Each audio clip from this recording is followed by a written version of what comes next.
چوتھا پارہ ہے سورہ آل عمران، اور سورہ آل عمران کے 13 رکوع مکمل ہو چکے ہیں، 14واں رکوع جاری ہے، اور چوتھے پارے کا 4 رکوع مکمل ہو چکے ہیں، 5واں رکوع جاری ہے۔ آیت نمبر ہے 134 سورہ آل عمران کی آیت نمبر 134، چوتھا پارہ۔ اعوذ باللہ من الشیطان الرجیم، بسم اللہ الرحمن الرحیم۔ الذین ينفقون فی السراء والضراء والکاظمین الغیظ والعافین عن الناس واللہ يحب المحسنین، والذین اذا فعلوا فاحشة أو ظلموا أنفسهم ذكروا الله فاستغفروا لذنوبهم ومن يغفر الذنوب إلا الله ولم يصروا على ما فعلوا وهم يعلمون۔ صدق الله العظيم۔ الذين ينفقون في السراء والضراء،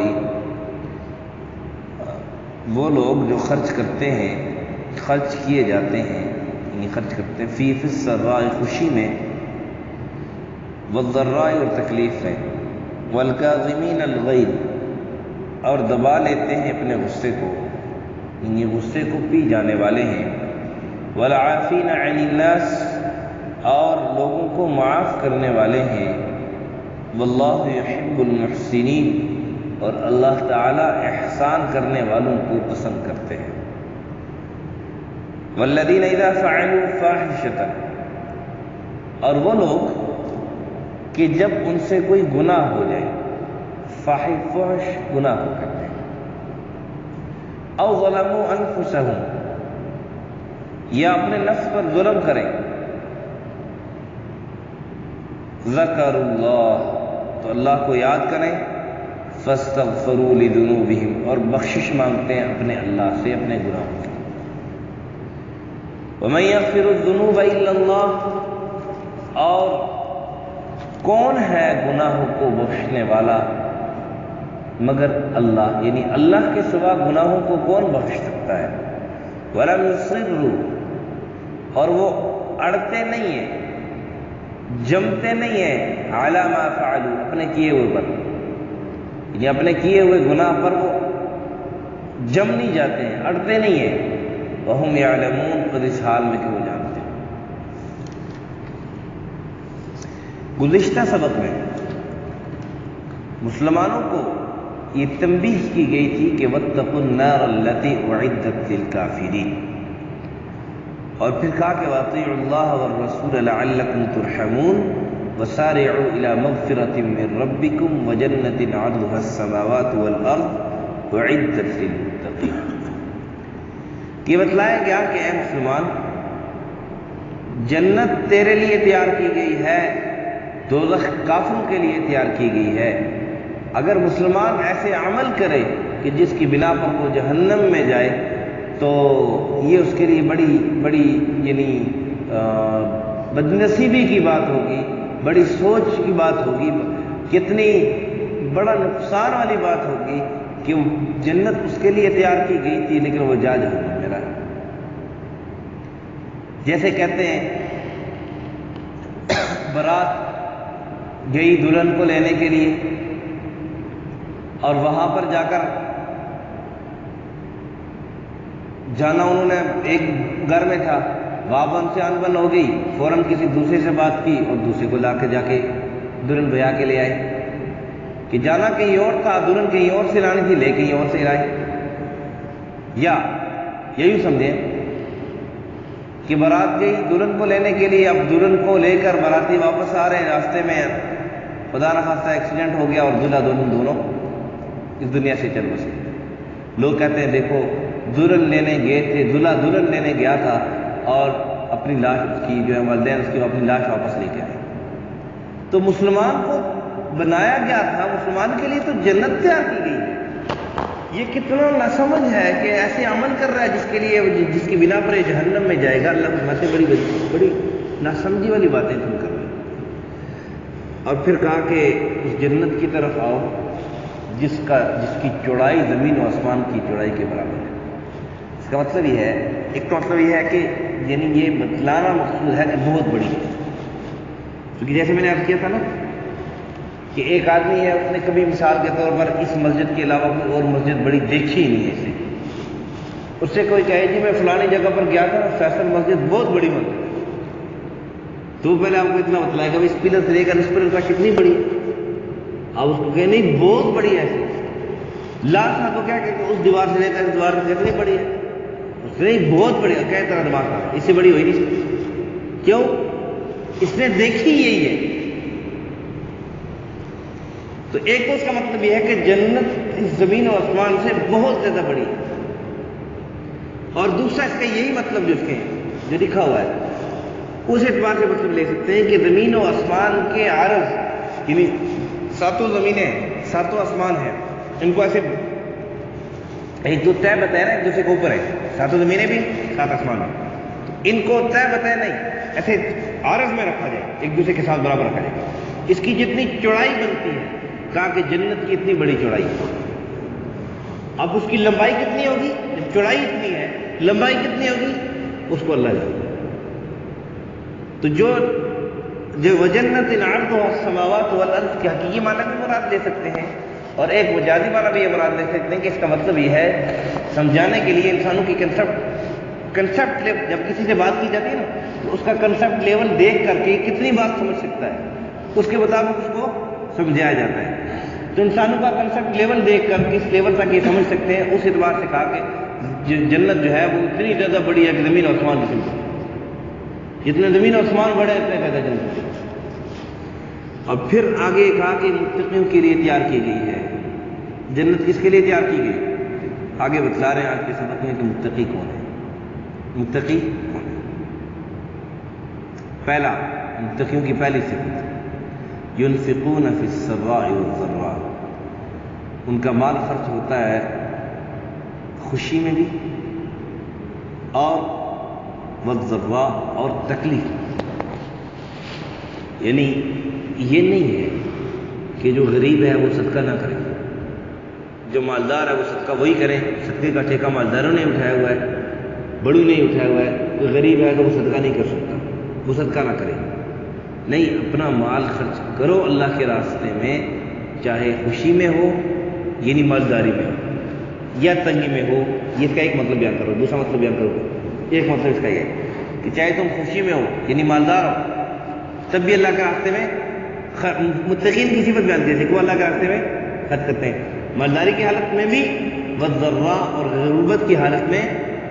ایک معنی ہے، ایک معنی جو غربت کی حالت میں بھی اور مالداری کی حالت دونوں اعتبار سے پٹا وہ یہ کہ الذین ينفقون فی السراء، کہ متقین وہ لوگ ہیں جو اللہ کے راستے میں خرچ کرتے ہیں چاہے ان پر کوئی پریشانی آئی ہو اس حال میں، چاہے پریشانی نہ ہو، خوشحالی والا ماحول ہو، پریشانی کوئی نہیں ہے لیکن پھر بھی اللہ کے راستے میں خرچ کرتے ہیں.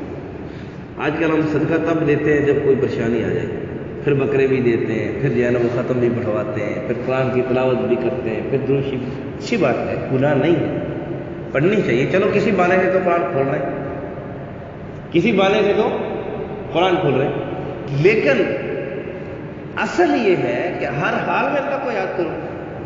اب آپ دیکھو ایک فطرتی چیز ہے. دین نا اللہ نے انسان کی فطرت کے عین مطابق بنایا لیکن بس سمجھتا نہیں ہے. اب آپ دیکھو ایک آدمی ہے وہ آپ کے پاس جب پریشانی ہوتی ہے تو پھر آپ کے پاس آتا ہے، سر آپ تو بہت اچھے ہیں، بس جی آپ تو بالکل آپ کو نا سیدھا. وہ ہمارے استاد کہا کرتے تھے کہ لوگ پھر جب دعا کرتے ہیں نا تو کہتے ہیں اللہ انہیں سیدھا جنتی پہ بغیر پھر رکاوٹ. تو پھر کیا ہے جب پریشانی ہوتی ہے کہ سر بس آپ تو پکے جنتی جی، جنت کا ٹھیکہ آپ کو اللہ نے دے دیا ہوا. اور جنت چھوٹی موٹی جنت بھی نہیں، جنت الفردوس میں ایسی تعریفوں کے پل باندھتے ہیں کہ آپ تو بس جی آپ تو میری ساری دنیا ہے. جب کام ہو جائے اس کے بعد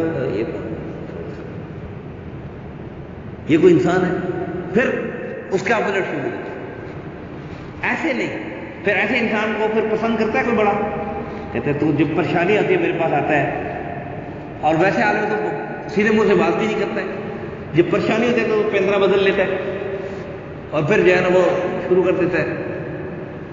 ایسے نہیں، اللہ کو بھی یہ چیز پسند نہیں ہے کہ جب پریشانی ہے پھر تو خرچ کرتے ہیں، جب پریشانی نہیں ہے، حال نہیں آیا، اس لیے تو حال زیادہ آتے ہیں، کیونکہ اللہ کو پسند ہے میرے بندے میرے راستے میں خرچ کریں۔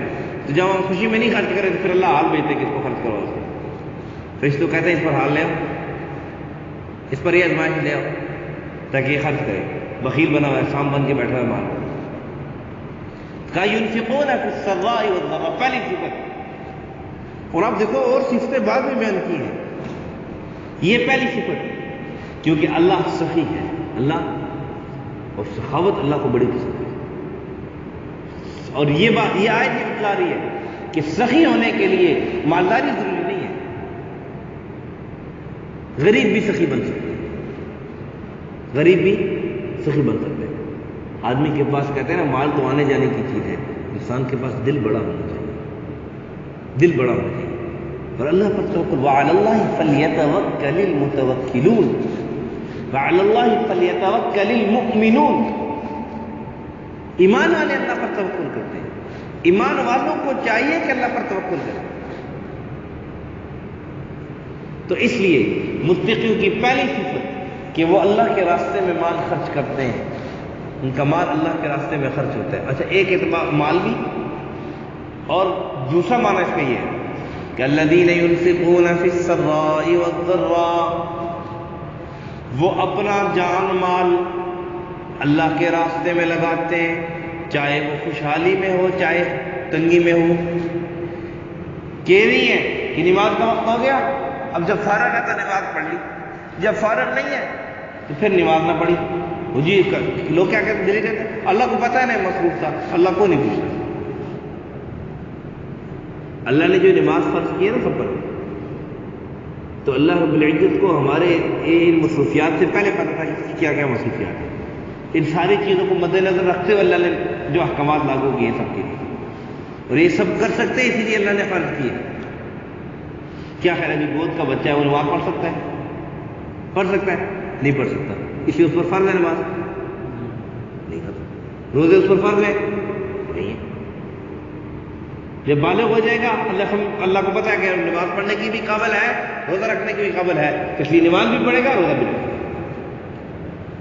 تو ایک اس کا معنی یہ بھی ہے کہ الذین ينفقون فی السراء والضراء، کہ اللہ کی تابعداری میں وہ چلتے ہیں، اللہ کی تابعداری میں وہ خرچ کرتے ہیں، اور خرچ کیے جاتے ہیں کا مطلب کیا ہے کہ اپنا نفس، اپنا اللہ کے راستے میں لگاتے ہیں، اللہ کے دین میں لگاتے ہیں اپنا۔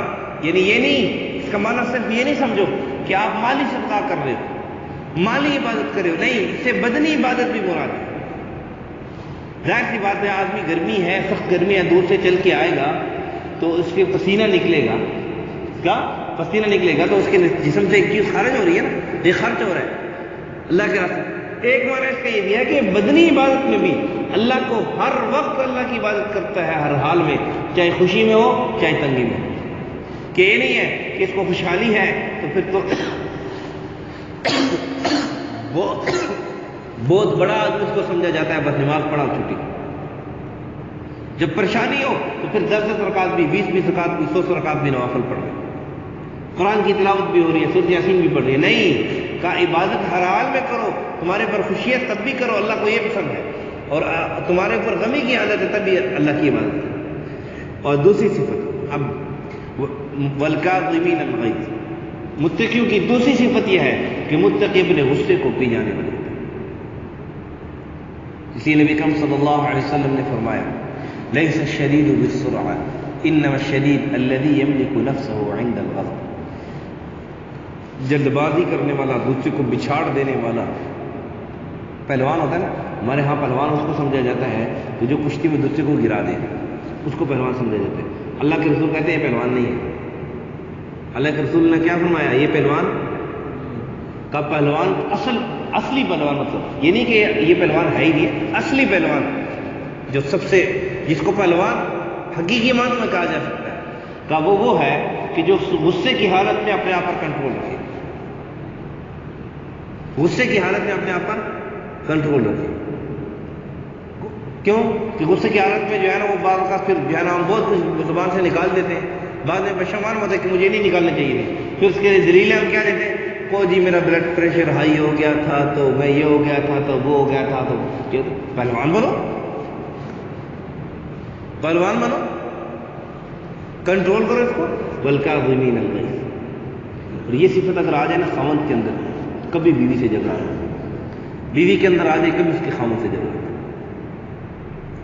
بھائی کے اندر آ جائے کبھی بھائی سے جھگڑا نہیں، بہن کے اندر آ جائے کبھی اپنے بھائی سے جھگڑا نہیں۔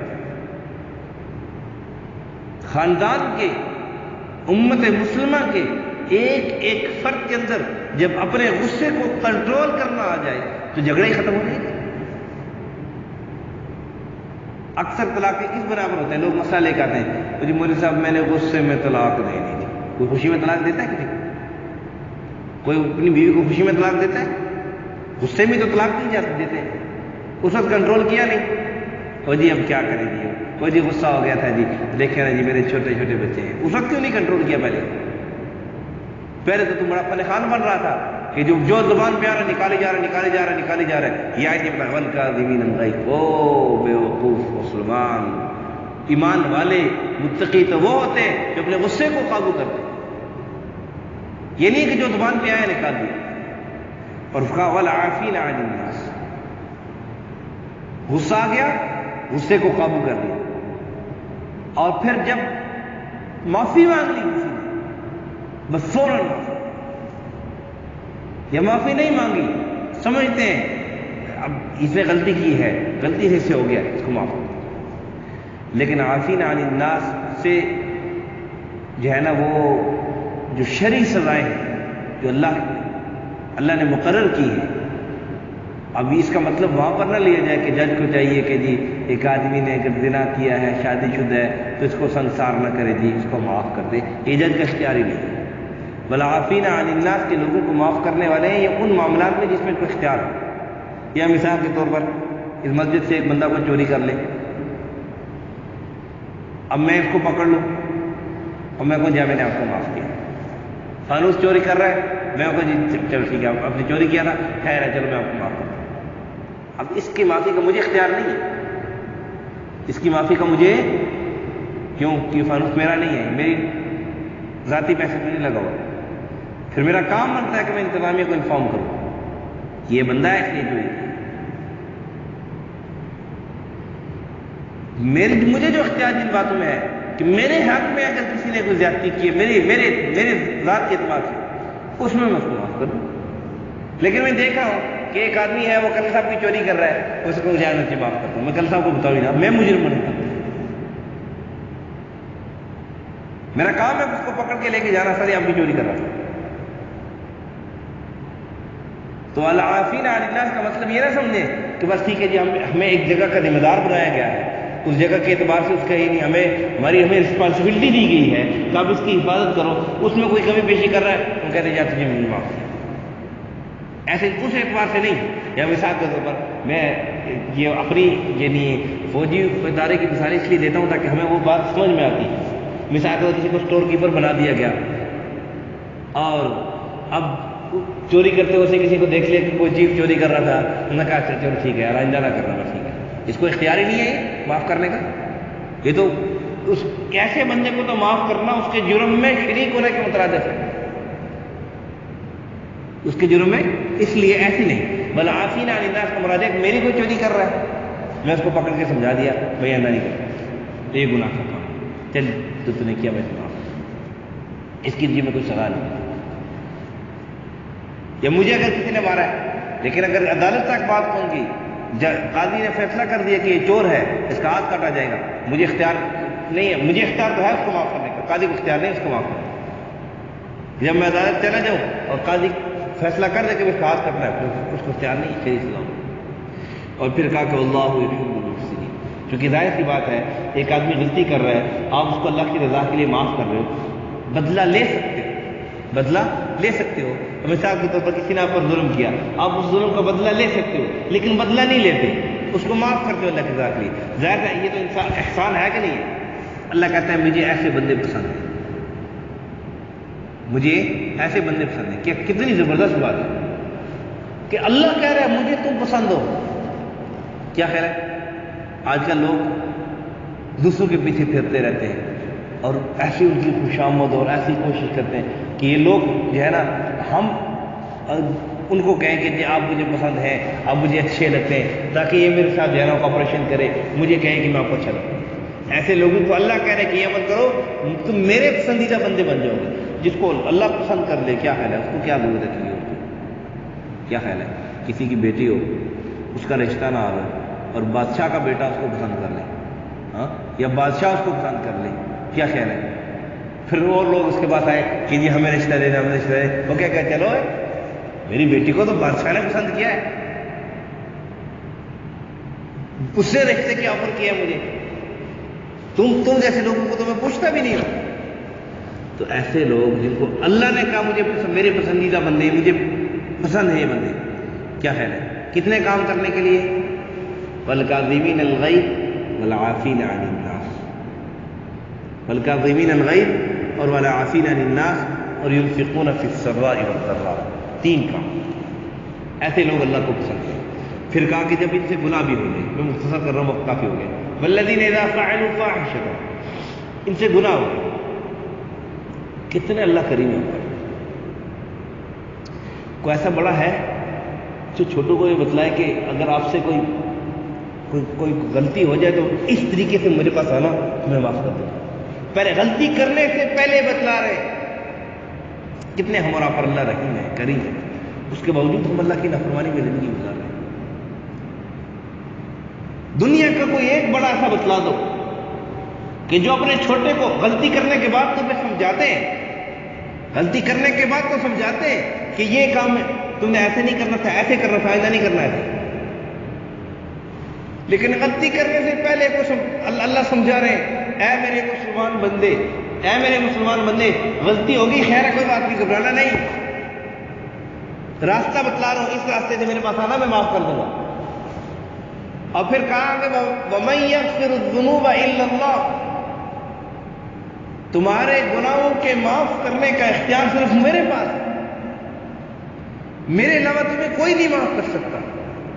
اس کا ایک معنی یہ ہے کہ جیسے اللہ معاف کر سکتا ہے ایسے کوئی اور کدھر معاف کر سکتا ہے.